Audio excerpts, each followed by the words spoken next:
메리 크리스마스. 우리 옆에 분들과 한번 인사하시고 메리 크리스마스. 네, 메리 크리스마스. 네, 오늘은 예수님께서 탄생한 날을 기념하는 성탄절입니다. 어떤 분은 이런 시국에 무슨 메리 크리스마스냐 이렇게 말씀하시는 분도 계시지만, 글쎄요, 저는 이럴 때일수록 더욱 우리가 메리 크리스마스 해야 되지 않을까 싶습니다. 지금으로부터 딱 110년 전에 1914년에 1차 세계대전이 있었습니다.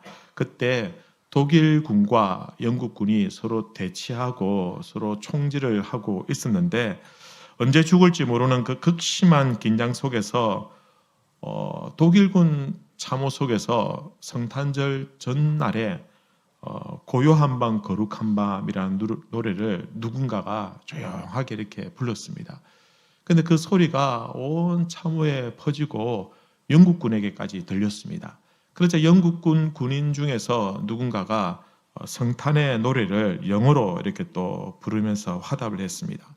그리고는 잠시 후에 서로 총격을 가하지 않기로 하고 참호 속에서 병사들이 나와서 서로 죽은 자신들의 전우들을 시신을 처리하고 또 상대방 진영의 그 적군과 서로 악수를 하고 껴안기도 하고, 그리고는 그 다음 날 국가대항전 축구 시합도 군인들끼리 이렇게 하고, 또 서로 초콜릿이라든지 쿠키라든지 이런 것들을 서로 나누어주면서 그렇게 성탄을 보낸 사실이 실제로 일어섰다라는 것입니다. 전쟁은 참혹하고 비참했지만, 그러나 성탄은 그 참혹한 전쟁만서도 잠시 멈추게 하였다라는 것입니다. 여러분, 우리나라가 최근에 참 정치적으로 경제적으로 참 많이 어수선하고 어려움이 있는 것은 사실이지만, 그러나 그럼에도 불구하고 우리 성탄은 기쁘고 즐겁고 행복한 날이 되어야 됩니다. 적어도 오늘만큼은 우리나라 정치인뿐만 아니라 우리 모든 성도님들이 그 속에 있는 미움과 또 증오와 분노와 이 모든 것들을 다 내려놓고 우리 주님의 평화가 그 마음에 가득하게 되기를 우리 주님의 이름으로 축원합니다. 오늘 미가 선지자라는 사람이 기록한 성경 미가서를 우리가 잠시 읽어보았는데, 이 미가라는 선지자가 활동할 당시에는요, 이 이스라엘 나라가 어떤 상황이었냐면, 외적으로는 아수르라는 아주 강력하고 또 아주 잔인한 그런 나라가 이 이스라엘을 침공하는 그런 상황이었습니다. 그래서 조금만 있으면 이 이스라엘의 수도가 되는 예루살렘까지 공격할 만한 그런 태세를 갖추고 있었기 때문에 이스라엘 사람들은 전쟁이 일어나고 언제 죽을지 모르는 그런 두려움 가운데 있었습니다. 그리고 내적으로는 경제가 굉장히 어려웠습니다.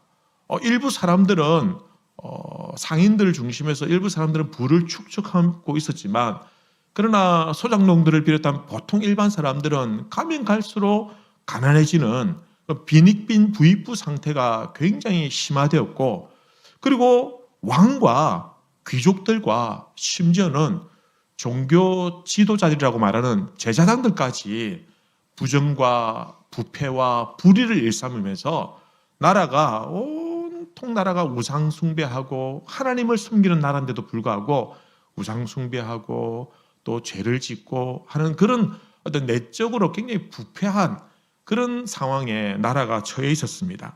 그때에 미가 선지자가 외칩니다. 뭐라고 외치냐면, 이 무능한 왕 아래에서는 고난과 치욕을 당할 수밖에 없다. 고난과 치욕을 당하는 그 백성들에게 이제 장차 새로운 통치자가, 새로운 왕이 오실 것이다 라는 그 메시지를 백성들에게 선포하고 들려주었습니다. 새로운 통치자는 누구냐? 바로 메시아, 즉 예수 그리스도를 의미하는 것입니다.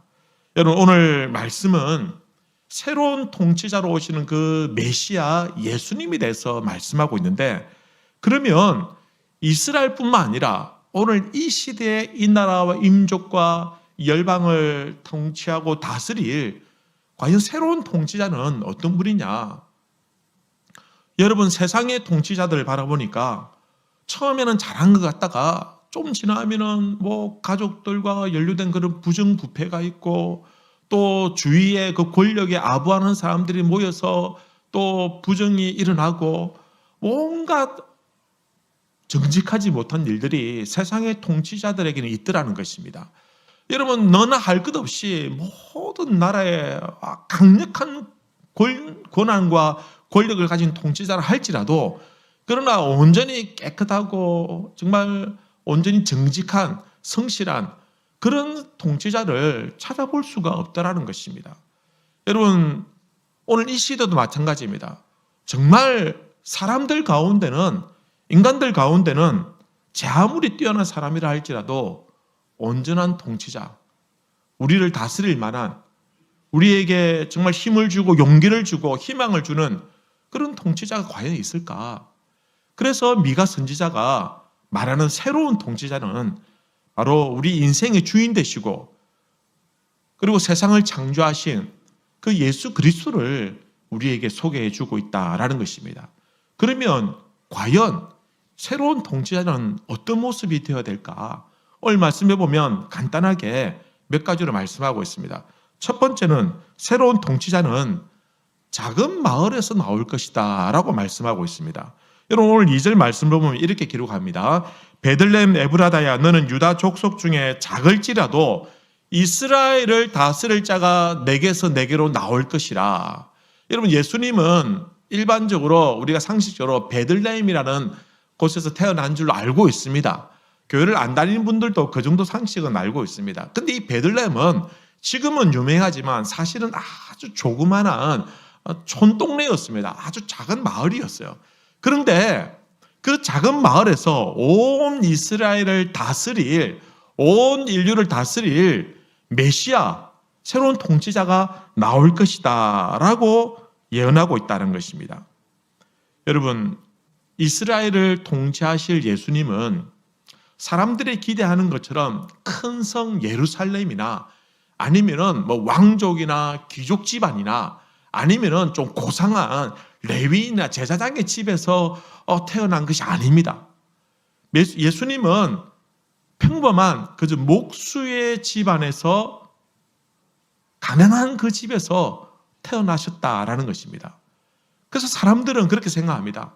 아니, 저런 보잘것없는 집안에서, 아니 저런 촌동네에서 태어난 사람이 무슨 왕이 되겠다고. 그러나 예수님은 그 작은 곳에서, 그 연약한 가문에서 태어났지만, 그러나 우리의 완전한 통치자가 되신다라는 것입니다. 세상의 사람들은요, 유명인이나 아니면 재벌가의 사람들이 어떻게 사는지 궁금해합니다. 그리고는 카메라를 들고 쫓아다니면서 그 사람의 하루하루 일투족을 다 이렇게 세상에 알려줍니다. 그 사람이 무엇을 입고 있는지, 무엇을 먹었는지, 어디에 살고 있는지 사람들은 너무너무 궁금해합니다. 그러나 여러분, 진짜 우리의 왕으로 오신 그 예수님이 어떤 분인지에 대해서는 사실은 세상이 별로 관심이 없더라라는 것입니다.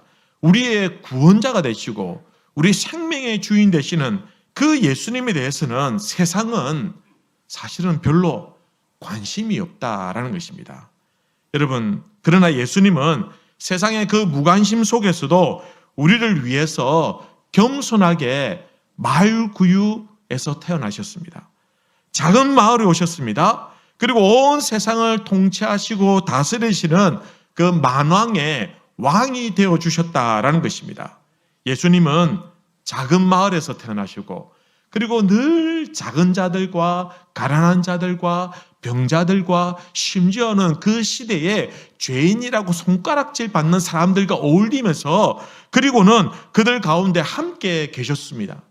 여러분, 우리의 생명의 주인 되실 통치자는, 내 인생의 주인이 되실 통치자는 그냥 겉만 화질하고 뭐 권세 있는 자들과 힘 있는 자들과 어울리는 분이 아니라, 나와 같이 연약하고 나와 같이 나약하고 참 초라하지만, 그러니까 나와 함께 하시는 분이 진정한 우리의 왕이 되시는 줄로 믿습니다.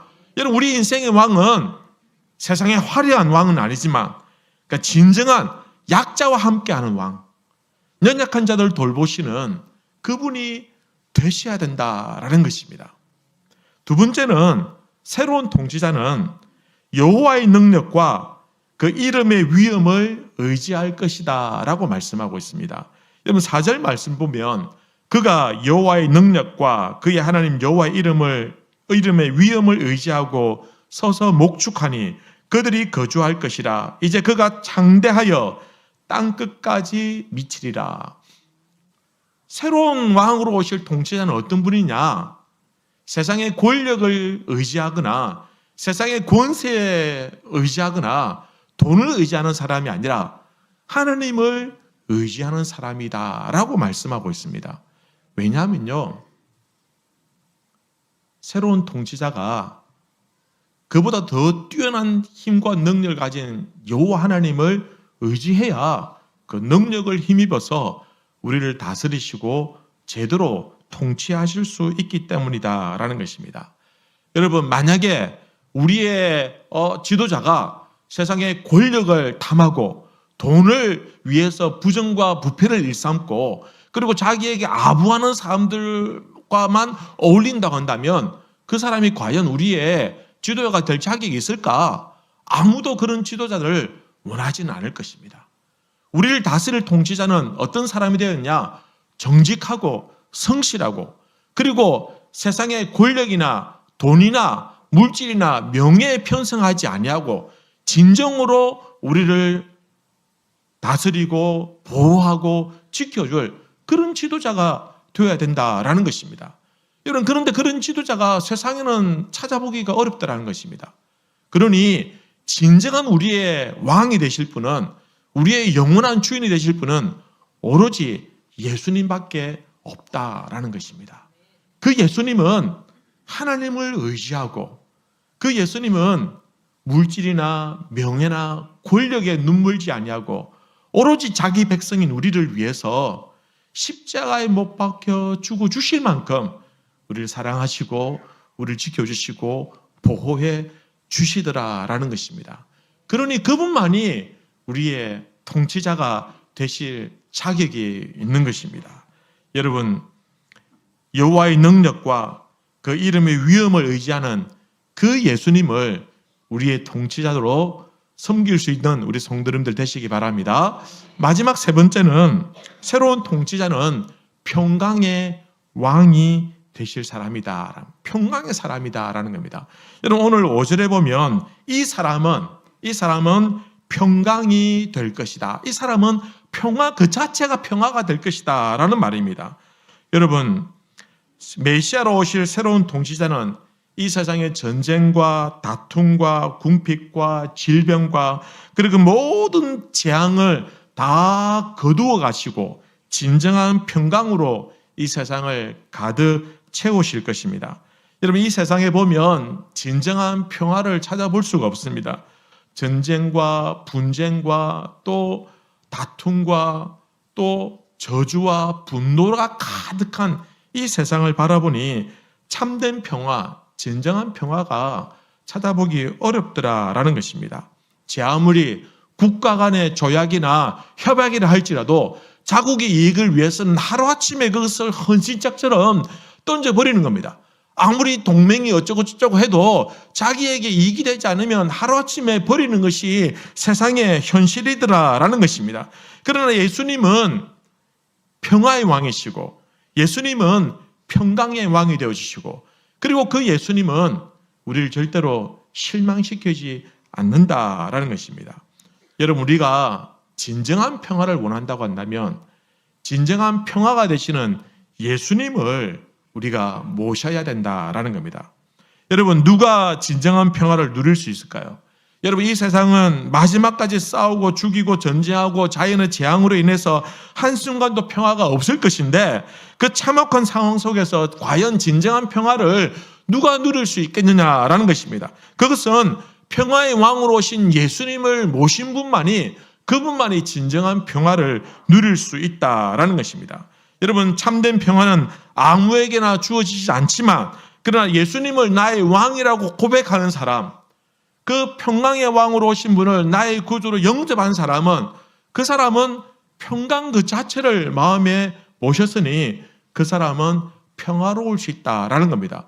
물론 건강하지 않을 수 있습니다. 물론 사업에 실패할 수도 있고, 물론 사람들과의 관계 속에서 어려움 당할 수도 있지만, 그러나 아무리 주위가 혼란스럽고 복잡하고 참 속 시끄러운 일들이 많다 할지라도, 그러나 그 마음 깊숙한 곳에 진정한 평강이 임하고 평화가 임하니 그 사람은 곧 이내 그 모든 환경에도 불구하고 상황에도 불구하고 평화를 누리게 된다라는 것입니다.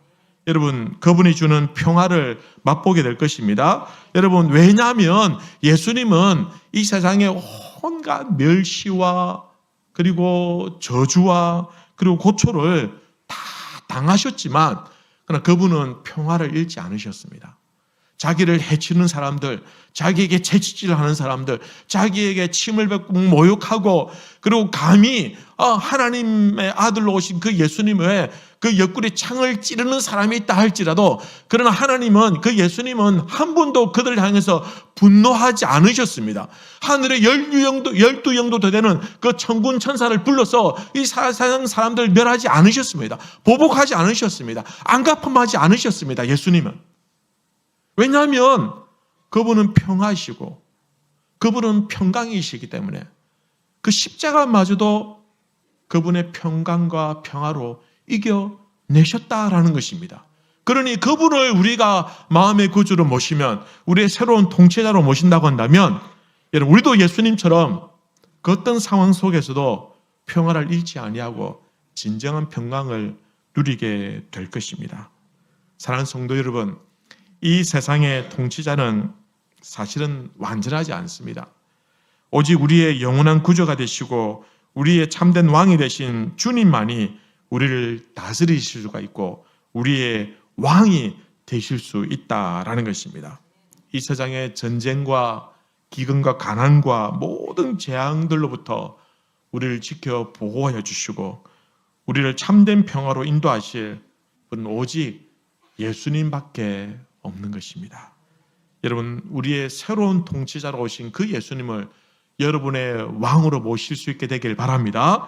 그 예수님을 마음 깊은 곳에 영접하고 내 인생의 주인으로 모신다고 한다면 우리도 예수님처럼 참된 평강, 진정한 평화를 이 혼란스럽고 이 혼탁한 세상 속에서도 평강을 누릴 수 있을 것입니다. 올해 크리스마스는, 성탄절은 여러분 주님의 평강으로 여러분의 가정이 평강을 누리시고, 그리고 이 땅에 있는 교회와 우리 성도들이 이 나라 민족을 위해서 기도함으로 하루속히 이 나라가 평화를 되찾을 수 있도록, 진정한 평강을 누릴 수 있도록 모든 지도자들로부터 모든 백성에 이르기까지 주님의 평강을 누리는 참된 성탄이 되시기를 우리 주님의 이름으로 기원합니다.